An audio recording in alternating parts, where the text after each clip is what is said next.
Matthew 13, verse 18. Hear you therefore the parable of the sower. When anyone hears the word of the kingdom and understands it not, then comes the wicked one and catches away that which was sown in his heart. This is he which receives seed by the wayside. But he that received the seed into stony places, the same is he that hears the word, and with joy receives it. Yet has he not root in himself, but does for a while. For when tribulation or persecution arises because of the word, by and by he is offended. He also that receives seed among the thorns is he that hears the word, and the cares of this world and the deceitfulness of riches and choke the word, and he becomes unfruitful. But he that received seed into the good ground is he that hears the word and understands it, which also bears fruit, and brings forth some 100-fold, and some 60, and some 30. This title is, Are You Listening? The story of a little excited boy was telling his dad about something that had happened to him that day, and his dad said, "Slow down, you're talking too fast." And the boy shot back to him, "Oh no, Dad, I'm not talking too fast, you're just listening too slow." So are you listening? It's been said that we think 4 or 5 times faster than we talk. This means that if a speaker talks at 120 words a minute, the audience thinks at about 500 words a minute. I suppose maybe I need to talk faster. Or else you need to listen slower. Otherwise, I'll put you to sleep. In James chapter 1, verse 19, my dear brothers, take note of this. Everyone should be quick to listen, slow to speak, and slow to become angry.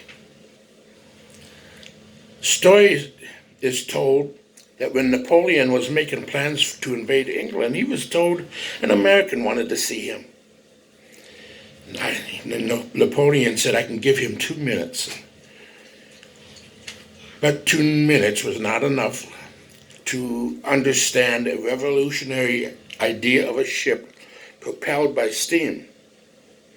Had Napoleon listened longer to Robert Fulton, the history of the world might have been altered. Again, are you listening? It pays to listen to the right person at the right time for the right length of time. After Yeshua was transfigured on the mountain, Yahweh said in Matthew 17, verse 5, while he yet spoke, behold, a bright cloud overshadowed them. And behold, a voice out of the cloud which said, "This is my beloved Son, in whom I am well pleased. Hear you him." An 80-year-old grandfather went to his daughter's house for dinner. When the meal was over, he announced that he was going to take a walk through the neighborhood. "I'll be back in 20 minutes, he said. But 2 hours had passed before he finally returned. "Sorry I'm late, but I stopped to talk to an old friend, and he just wouldn't stop listening." Are you listening? Sometimes it pays to listen to a very long time, especially when it comes to listening to Yahweh and His Word. We should never stop listening to the Word of Yahweh. It pays big dividends to listen to Yahweh and Yeshua and learn from Him, whether through a sermon or through your own personal reading of Yahweh's Word. In our text about the parable of the sower, Yeshua speaks of 4 different kinds of hearers or listeners. The hard-hearted listener, the shallow-hearted listener, the clutter-hearted listener, the good-hearted listener. So we have first off the hard-hearted listener. Matthew 13:19, and if anyone hears the word of the kingdom and understands it not, then comes the wicked one and catches away that which was sown in his heart. This is he which receives seed by the wayside. A hard-hearted listener is hardened to the gospel because they can't seem to understand it or grasp it. Satan snatches any little bit that has sown in that person's heart before it can start to grow and bear fruit. At one point during a game, a baseball coach said to one of his young players, "Do you understand what cooperation is? What a team is?" The little boy nodded yes. "Do you understand that what matters is whether we win together as a team?" The little boy nodded yes. So the coach continued, "When a strike is called or you're out at first, do you argue or cuss or attack this empire? Do you understand all that?" Again, the little boy nodded. "Good," said the coach. "Now go over there and explain it to your mother.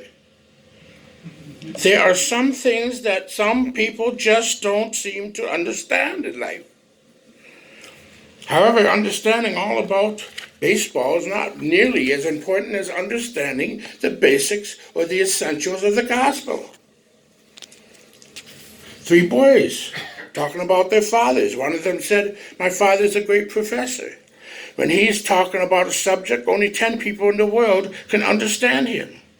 The second boy said, "My father is a great brain surgeon, and when he is talking about his surgery, only 5 people in the world can understand what he is saying." And the third boy said, "My father is a preacher, and when he is preaching, nobody can understand what he is saying." And it seems that way. Colossians 4 verse 3. "Withal, praying also for us, that Yahweh would open unto us a door of utterance, to speak the mysteries of Messiah, for which I am also in bonds, that I may make it manifest as I ought to speak."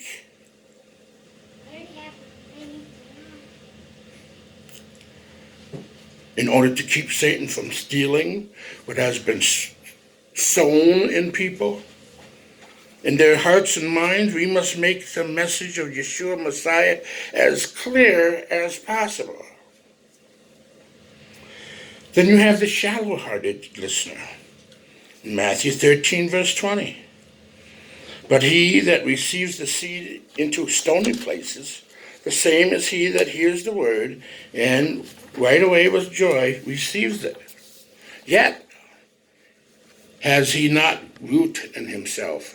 For during a while, for when tribulation or persecution arises because of the word, by and by he is offended." The shallow-hearted listener doesn't have any staying power. They are quick to believe, receive, and rejoice, but they don't stay with the program or the person of Yeshua Messiah. There's a Hachiko is a Japanese dog who used to accompany his master to the railroad station each morning and then get back and greet him back in the evening at the station. One night in 1925, the man died and did not return, having died in another city.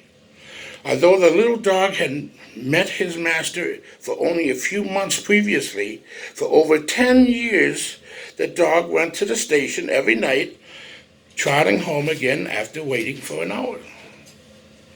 The faithfulness of Hachiko impressed that nation so much that the government erected a statue of the dog on the spot where he had previously waited. You know, it's a shame that we humans are not as faithful or enduring as some dogs, but it's true. I've known a number of people who started a jogging or exercise program because it seemed so beneficial, but after only a short time, they or we quit. Why? The excitement wore off. The going got tough. We experienced sore muscles, leg aches, shin splints, and what people have done with the various sports, they have also done with jobs, and they have done with Yeshua and his congregation. We've seen a lot of people come and go.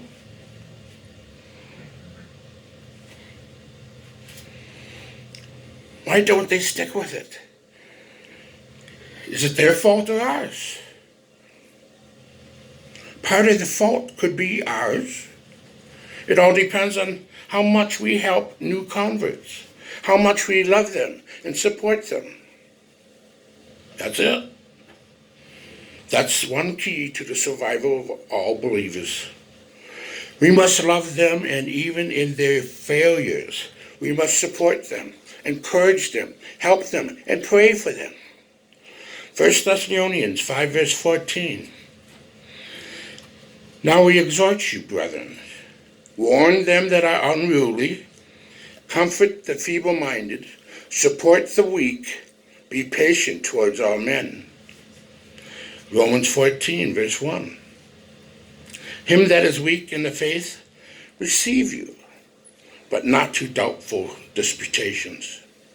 Romans 15 verse 1. We then that are strong ought to bear the infirmities of the weak, and not to please ourselves. Let every one of us please his neighbor for his good to edification. I've heard it said that believers are the only people who shoot their wounded. I wouldn't say that always holds true, but it does a part of the time. In other words, when someone fails or sins, what do? Do we shoot them, or do we try to save them? Do we criticize and condemn them, or do we try to help cure their problem? I realize that we can't help some people because they don't want to be helped.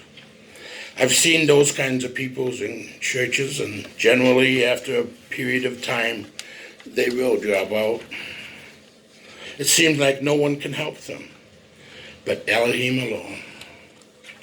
Consequently, some will not remain faithful. When the going gets tough, they get going in the wrong direction. Whether they find life tough or the believer's life tough, they just drop out.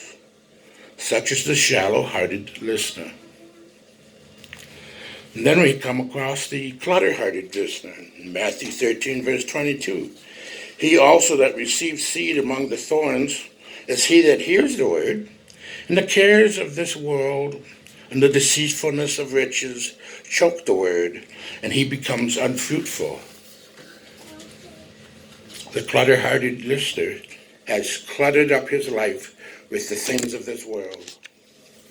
Some people are caught up in the world of entertainment, which keeps them from being captured by the Lord.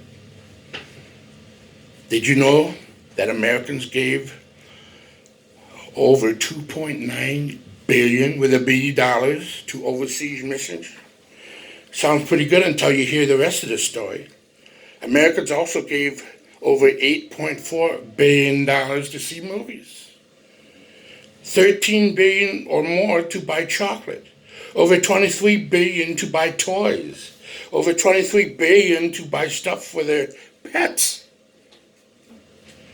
$24 billion for jewelry, $58 billion for soft drinks, $85 billion for lawn and garden care, and $354 billion to eat out in restaurants. Does this sound like Americans are interested in Yahweh and Yeshua? I'm not pointing fingers. I'm pointing the fingers at Americans. The vast majority of Americans are not interested in Yahweh. They are interested in anything and everything else. They have no spiritual priorities. The vast majority of people in America may talk a bit about Christianity, but they don't practice it. Ask the average person what they are interested in and see what they say. They don't talk about Yahweh and Yeshua. They talk about sports and movies and food and hobbies and cars and whatever. This is the problem in affluent America. We have everything. We do everything or want to do everything, and consequently, Yahweh and Yeshua are left out of the picture of our lives. Americans' lives are cluttered with things, and we have no room for Yeshua Messiah. And then we have the good-hearted listener. Matthew 13, verse 23. But he that receives seed into the good ground is he that hears the word and understands it, which also bears fruit, and bringeth forth some 100-fold, and some 60, and some 30. The good-hearted listener hears the word and understands it and bears fruit. It has been said that the gauge of a good sermon is when a person leaves the congregation and not saying what a good sermon, but they say, I will do something. That's a good-hearted listener. In James chapter 1, verse 22, but be you doers of the word and not hearers only, deceiving your own selves. Be you doers of the word and not hearers only. James 1, verse 23.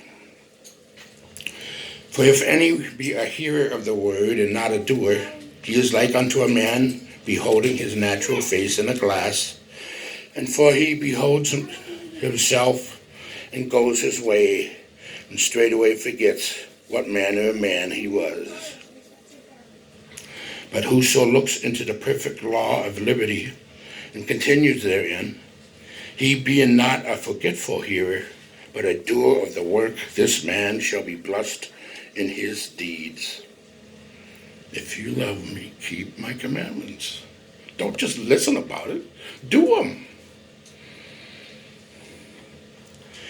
The good-hearted listener sees himself in the mirror of Yahweh's word and doesn't like what he sees. Consequently, he does something to change that image. He believes and obeys the word of Yahweh.